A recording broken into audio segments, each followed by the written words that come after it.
Olá, galera, beleza? Primeiramente, bom dia. Meu nome é Luiz e hoje eu vim aqui falar para vocês sobre a experiência open source que a gente teve usando Relay, React Native e GraphQL. Então, primeiro eu vou me apresentar aí, sou Luiz, sou desenvolvedor React Native na Popstand e já trabalhei com React Native como desenvolvedor full stack, trabalhei com back-end GraphQL, front-end Relay Modern e Apollo, e estamos aí, isso aí. Então, qual que era a ideia inicial desse projeto? Era um app bem simples para que vocês pudessem gerenciar os eventos dos meetups daqui de São Paulo do React SP. Essa é mais ou menos a tela de como que ficou o evento, como que ficou a tela de evento do app, né? Era uma ideia super simples, começou, na verdade, acho que foi eu e o Guilherme Jabor, ele vai palestrar aqui hoje também. E a gente encarnou a ideia e falou, mano, beleza, como é que a gente vai fazer isso aqui? Então a gente vai fazer um back-end GraphQL, um front-end React Native com Relay Modern. Então, por que a gente escolheu primeiramente o React Native? Por que o React Native? Porque ele simplesmente abstrai toda aquela complexidade que você tem de fazer uma aplicação Android e iOS, de você ter que fazer, sei lá, um front-end Swift e um front-end em Java, tipo, pra quê, sabe? Tipo, você abstrai muita dificuldade de você ter que fazer dois códigos diferentes para rodar em plataformas diferentes, onde você poderia simplesmente fazer um código só, que rodaria o React e depois compilaria para o nativo. Então é bem mais simples. E por que a gente escolheu? Uma, por ser multiplataforma, e duas, pela nossa experiência. E também porque a gente tem mais opções para usar com GraphQL. A gente tem mais ferramentas de client para usar GraphQL no React Native. Segundo, por que GraphQL? Porque ele traz aquele conceito de você ter algo mais simples no front-end, onde você não precisa, sei lá, trazer um monte de dados, vamos supor, pegar, quem aqui já usou a API do Google, por exemplo, a API do Google Maps? Levantem a mão aí, por favor. Então, quem já usou a API do Google Maps sabe que ele te traz uma caralhada de coisas que você não precisa. Então, tipo, você traz uma API REST que vai te trazer, sei lá, um body, um JSON de mais de 200 linhas, sei lá, tô dando um exemplo. Mas, vamos supor, você não precisa da maioria dos dados que está ali. Então, o que o GraphQL ele traz? Ele traz a ideia de você não ter overfetching, né? De você não trazer mais dados do que você precisa, você trazer somente os dados que você precisa para renderizar naquela tela. E dois, por que também usar GraphQL? Porque a gente pode, o GraphQL ele é basicamente um gateway, né? Ele não é um banco de dados e ele é uma API, mas ele também você pode meio que dar uma abstraída para você usar N APIs REST e também continuar utilizando um MongoDB ou sei lá, se eu quiser usar mais de 2 bancos de dados eu posso. Já trabalhei em projetos GraphQL onde a gente usava MongoDB, acho que o Cassandra e um Oracle. E também usava uma caralhada de API REST. E também porque a gente tinha mais experiência com GraphQL. 2. Por que o Relay?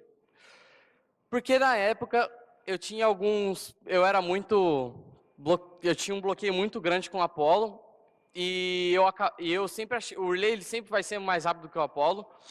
E também a gente tinha mais experiência com a lib na época. E uma observação, a gente teve alguns problemas com a lib. Quais foram os erros? Usar o Relay, porque por que eu vou dizer usar o Relay Modern? Porque o nosso problema, na verdade, não era nem o Relay Modern, era a Developer Experience que o Relay Modern nos traz. Então, quando a gente precisava fazer alguma coisa mais complexa com o Relay Modern, a gente tinha alguns problemas. Por exemplo, se eu precisasse fazer um Optimistic Updater, e que é basicamente eu atualizar os dados através da network do Relay, eu não ia ter como, sabe, tipo, saber com os dados que a doc me fornece, sabe?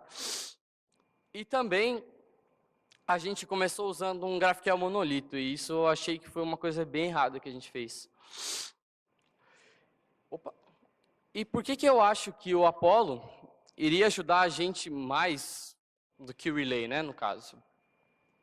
Porque, primeiro, ele tem uma documentação mais completa. A galera do Apollo, eles se preocupam muito mais em manter uma doc mais concisa para manter uma developer experience melhor.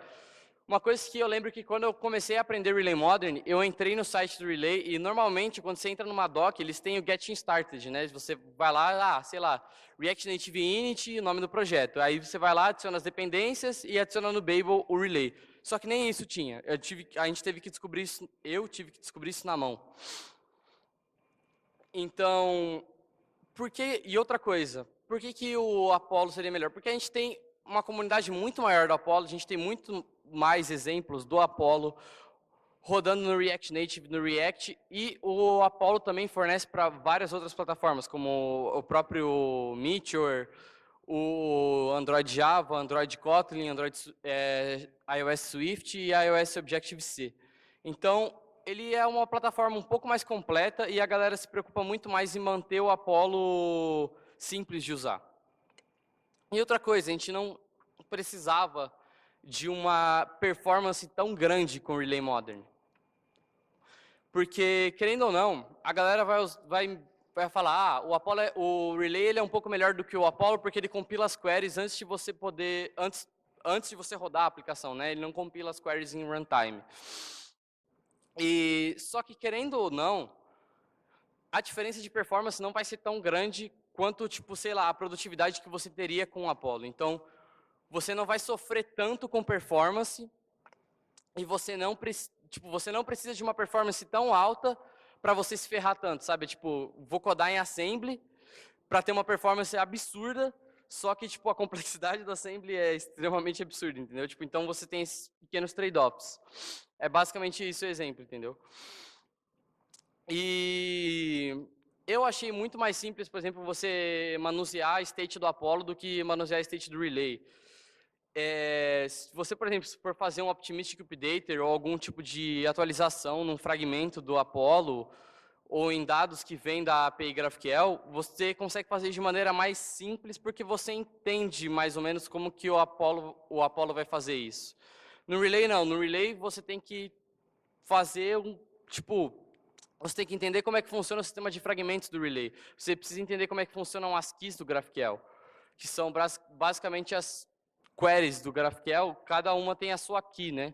Para você saber se você vai estar atualizando a key certa ou se você vai estar atualizando a query certa ou a query errada.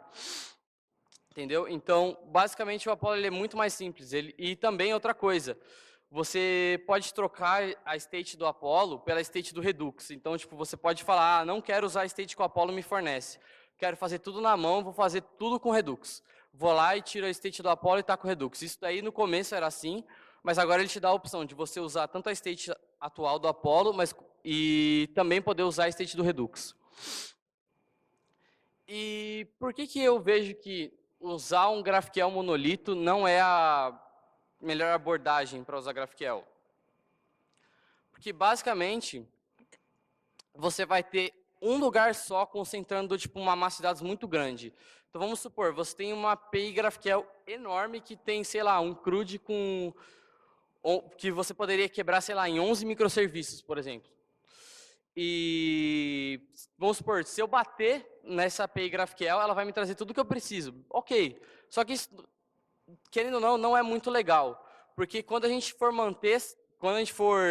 por exemplo, se a gente sofrer um ataque, por exemplo, e derrubarem essa API GraphQL, ela acaba derrubando tudo que a gente tem.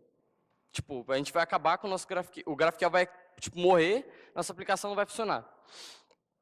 Então, e também sem contar que se a gente for escalar isso aqui, se a gente quiser, por exemplo, trocar vamos supor, vamos fazer uma API de login, e essa API de login, ela sofre muita request, então a gente está usando Node hoje. Se a gente quiser trocar, por exemplo, para um Elixir, para um C# ou para qualquer outra linguagem, a gente pode ir lá e trocar aquela linguagem que o GraphQL não vai sofrer efeito, entendeu? Desde que a gente não mude o nosso modelo de requests para o GraphQL, da maneira que o GraphQL consome a API REST, a gente não vai sofrer tanto. Então, eu defendo muito o conceito de GraphQL Gateway, que é basicamente a gente tem como se fosse um barramento GraphQL, né? Então, o GraphQL ele vai funcionar como uma query language, ele vai abstrair todos os dados para mim, vai me devolver tudo bonitinho no front.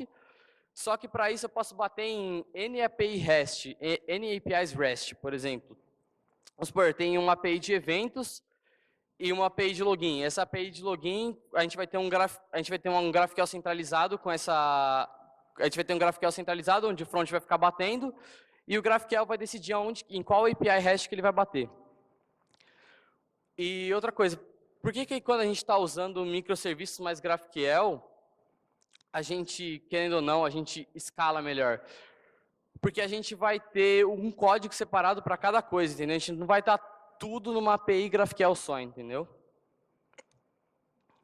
Então, hoje, o repositório está aberto lá ainda. Hoje a gente tirou do React Brasil, porque a gente queria lançar o app mais rápido, né? E se vocês quiserem contribuir, o repo do aplicativo é esse aqui. Eu vou abrir ele aqui para vocês darem uma olhada. Então, essa aqui é a ideia. A gente deu o nome do app de Pantheon. Então, se vocês forem ver, tipo, é só vocês mandarem uma PR, eu e o Guilherme Jabura, a gente vai estar lá revisando. É super simples para contribuir. E a ideia inicial desse projeto vai continuar sempre a mesma.